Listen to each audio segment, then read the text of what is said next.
Après une longue journée de travail, il est souvent trop tard pour que Julie puisse prendre les transports en commun. Elle travaille énormément, parfois jusqu'à presque minuit. À cette heure-là, certaines lignes de métro ne circulent pas. L'entreprise de Julie lui rembourse donc le taxi. Julie a ainsi pris l'habitude de rentrer chez elle en taxi le soir. Comme elle est souvent très fatiguée, en général, elle préfère ne pas parler avec le chauffeur pour se reposer.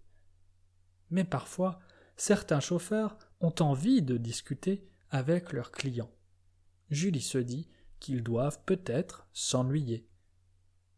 Il y en a certains qui font des monologues et qui parlent beaucoup mais sans poser de questions à leurs clients. Mais il y en a d'autres qui ont vraiment envie de discuter. Avec eux, il est souvent impossible de s'endormir. Ce soir, Julie est très fatiguée quand elle sort du bureau. En attendant son taxi, elle espère qu'il ne sera pas trop bavard. Le taxi arrive et Julie monte à l'arrière. Le chauffeur salue Julie avec un sourire chaleureux et lui demande où elle va. Julie lui donne son adresse, puis s'installe confortablement dans le siège en cuir. Elle ferme les yeux et se détend. Elle espère vraiment que le chauffeur ne lui parlera pas trop et qu'elle pourra s'endormir quelques minutes. Mais le chauffeur semble avoir d'autres plans. Il commence à engager la conversation en posant des questions à Julie. Au début, elle répond brièvement. Le chauffeur finira peut-être par comprendre que Julie n'a pas envie de discuter. Mais rien n'y fait. Le chauffeur est vraiment très bavard. Il continue de poser de nombreuses questions à Julie. Il lui demande ce qu'elle fait dans la vie, la questionne sur ses loisirs. Julie est mal à l'aise, mais veut rester polie. Elle continue donc de répondre aux questions du chauffeur et finit par donner des réponses de plus en plus longues. Elle se rend même compte qu'elle apprécie la conversation et que, même si elle ne dort pas, elle se détend un peu. Elle se met à discuter avec le chauffeur de manière plus fluide et ils échangent même quelques anecdotes amusantes. Julie ne voit pas le temps passer pendant qu'elle discute. Avant qu'elle ne s'en rende compte, le taxi arrive chez elle. Elle remercie le chauffeur pour cette agréable conversation et décide de lui donner un pourboire avant de sortir. Une fois chez elle, Julie se rend compte qu'elle se sent moins fatiguée et plus détendue qu'avant de monter dans le taxi. Peut-être que parler avec le chauffeur est finalement une autre façon de décompresser après une journée de travail. Désormais, Julie se sent plus ouverte à la conversation et curieuse de découvrir les histoires de chaque chauffeur.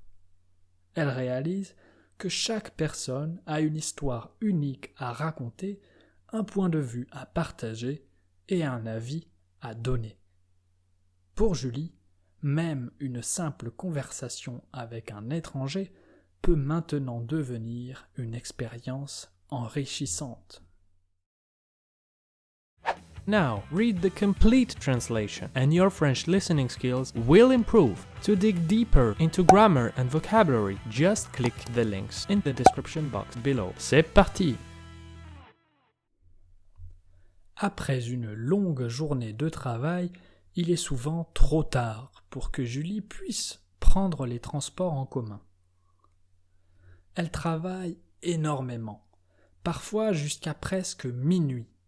À cette heure-là, certaines lignes de métro ne circulent pas.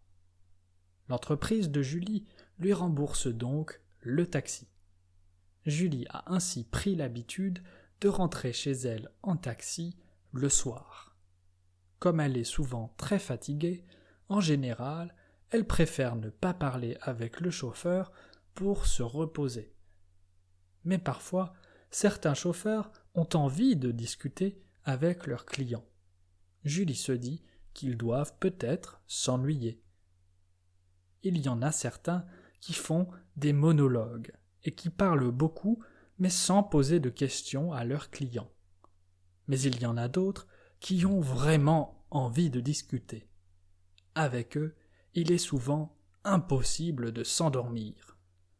Ce soir, Julie est très fatiguée quand elle sort du bureau. En attendant son taxi, elle espère qu'il ne sera pas trop bavard. Le taxi arrive et Julie monte à l'arrière. Le chauffeur salue Julie avec un sourire chaleureux et lui demande où elle va. Julie lui donne son adresse, puis s'installe confortablement dans le siège en cuir. Elle ferme les yeux et se détend.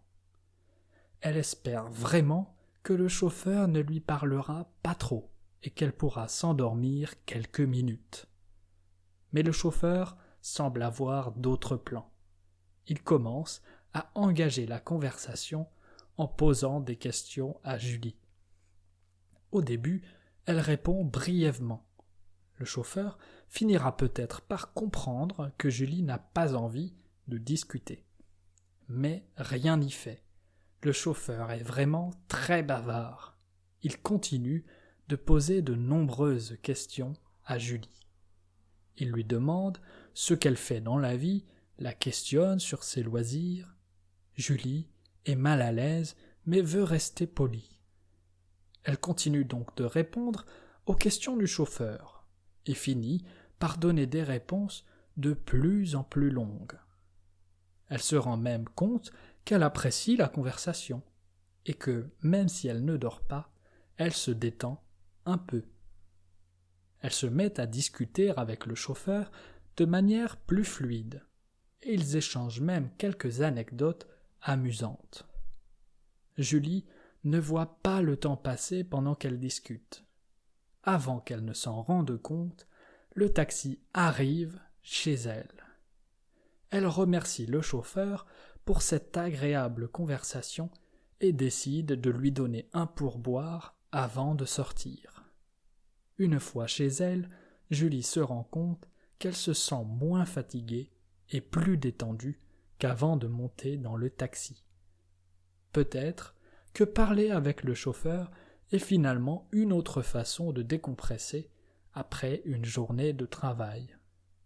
Désormais, Julie se sent plus ouverte à la conversation et curieuse de découvrir les histoires de chaque chauffeur. Elle réalise que chaque personne a une histoire unique à raconter, un point de vue à partager et un avis à donner.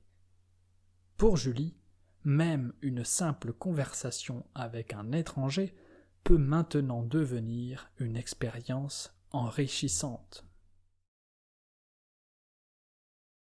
If you are still missing some words in the story, I have 3 great solutions for you. First, listen to the story again. You will be surprised by how easier it will be now that you already went through it. Second, subscribe to the channel and watch another video, and your French listening skills will improve even more.